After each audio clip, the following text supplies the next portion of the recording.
बकिया video देखने से पहले वीडियो को लाइक करें, राहम टीवी चैनल को सब्सक्राइब करें और बेल आइकन पर क्लिक करें। शुक्रिया। एक मरतबा पंडित जी ने मुनाजरे का चैलेंज किया हजरत को कि मुनाजरे का चैलेंज है कासिम नानोतवी को। तो हजरत ने अपने एक शागिर्द को भेजा कि शरायत मुनाजरा तय करके आओ, और शागिर्द का नाम था मुंशी निहाल अहमद। अब वो आलिम थे। अब वो पंडित जी के डेरे पर पहुंचे। पंडित जी के नाश्ते का वक़्त था, तो चेले ने कहा कि अभी पंडित जी नाश्ता करेंगे, आप बाहर तशरीफ़ रखें।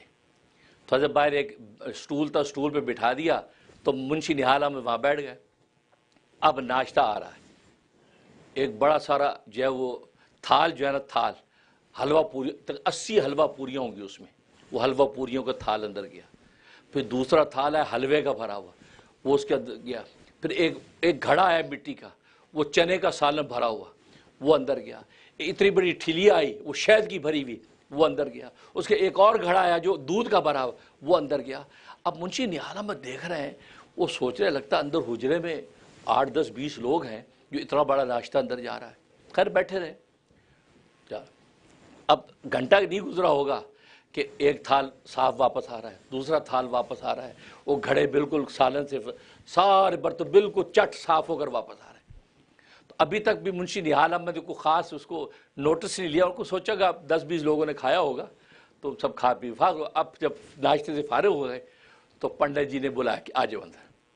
अब मुंशी निहाल अहमद अंदर जैसे एंटर हुए तो हैरान हो गए कि अकेले पंडित जी सामने बैठे हैं, लंगोटा बांधा, मोटा बहुत था, ये बहुत मोटा, इतना बड़ा पेट निकाला हुआ, इतना मोटा लंगोटा बांधा सामने बैठा है एक जो वो तख्ती के ऊपर।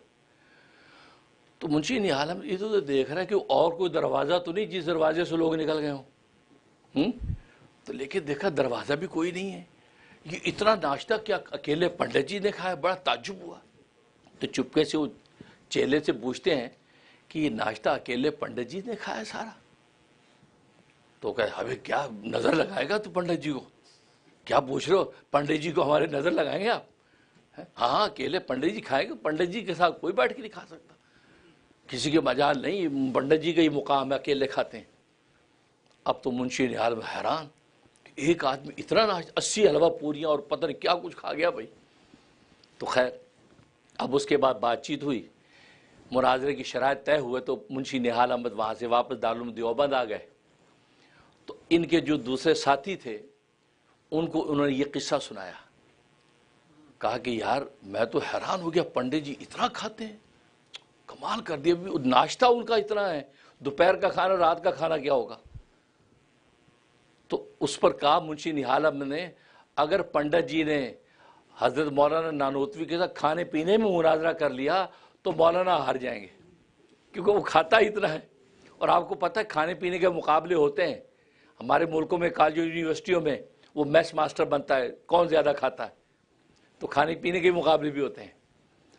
कहा कि अगर खाने पीने में मुकाबला हो गया तो हज़रत जी आधी चपाती खाते हैं, और ये बंदा तो जहाँ नाश्ते में इतना खाता है तो हज़रत जी तो मुनाजरा हार जाएंगे। ये बात उसने अज़रात तफन्नुन दोस्तों में कह दी। अब किसी एक साथी ने मौलाना कासिम नानोतवी की बात नकल कर दी कि हज़रत वो मुंशी निहाल अहमद ये कह रहा था। अच्छा, मुंशी निहाल अहमद को बुलाया, कहा कि मुंशी जी पंडित जी क्या देखा तुमने? अब ये समझ गया, लो भी लगता किसी साथी ने बता दिया। कहा हज़रत वो तो इतना खाता है, तौबा तौबा, वो तो मैं देख के हैरान हो गया कि जनाब वो तो खाता चला जा रहा है ऐसे 50 आदमियों का खाना।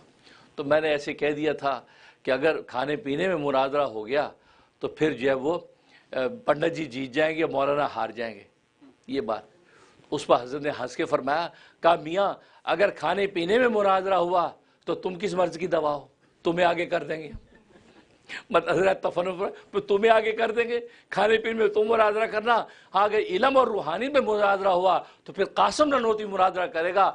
फिर मैं उसको ये कहूँगा पंडित जी को एक कमरे में बंद कर दो, मुझे भी एक कमरे में बंद कर दो, इसलिए कि खाना पीना इंसान के लिए कमाल नहीं। अगर खाने पीने में मुनाजरा करना चाहता है, हम उसके मुकाबले में भैंसे को लेके आएंगे, उसके मुकाबले बैल को लेके आएंगे, उसके मुकाबले ऊँट को लेके आएंगे, हाथी को लेके आएंगे। वो उस जानवरों से ज़्यादा पंडित जी नहीं खा सकेंगे। इसका मतलब ऊँट और बैल उससे ज़्यादा आला है। तो ज्यादा खाना कमाल नहीं, अगर ज्यादा खाना कमाल होता तो ये हैवान जो है वो सबसे आला होते। हाँ, ना खाना कमाल है इंसान के लिए। एक कमरे में मुझे बंद कर दो, एक कमरे में उसको बंद कर दो, एक महीने के बाद कमरा खोलो, रब्बे काबा की कसम मैं जिंदा निकलूंगा और वो मर चुका होगा। इसलिए कि मेरा खाना पीना अल्लाह का जिक्र है, अल्लाह के जिक्र से कासम नानूती जिंदा है। खुदा की कसम मैं ये आधी चपाती भी जो मैं खाता हूँ ये नबी की सुन्नत की इत्तिबा के तौर पे खाता हूँ, मुझे अब खाने पीने की हाजत नहीं रही, अल्लाह के जिक्र से जिंदा रहता हूँ।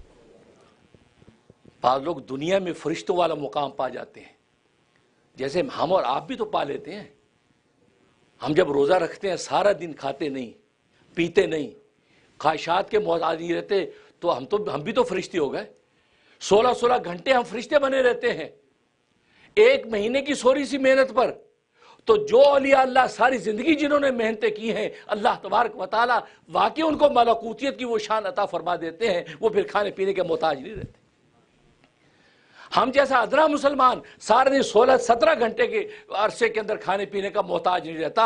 उन लोगों का अल्लाह से ऐसा ताल्लुक कायम हो जाता है, वो अल्लाह का जिक्र करते उनकी प्यास बुझ जाती है, वो अल्लाह का जिक्र करते उनकी प्यास उनकी भूख मिट जाती है, वो अल्लाह के जिक्र में लगते हैं, वो सारी दुनिया से नफी करके खुदा की आगोश पे चले जाते हैं। यह वो रोज़ा। तो रोज़े में अल्लाह में मलकूतियत की शान देते हैं और यह असल तरक्की है। ना खाकर इन इंसानों को बताना जो खाने में तरक्की समझते हैं, जो पीने में तरक्की समझते हैं, हम ना खा के बताते हैं लोगों खाने पीने में तरक्की नहीं, खाना पीना तुम्हारी ज़रूरत है। अगर फजीलत अगर है तो ना खाने में है, वो हम करके दिखा रहे हैं, ना पीने में है वो हम करके दिखा रहे हैं, ख्वाहिशात को मोहताज ना होने में है वो हम करके दिखा रहे हैं।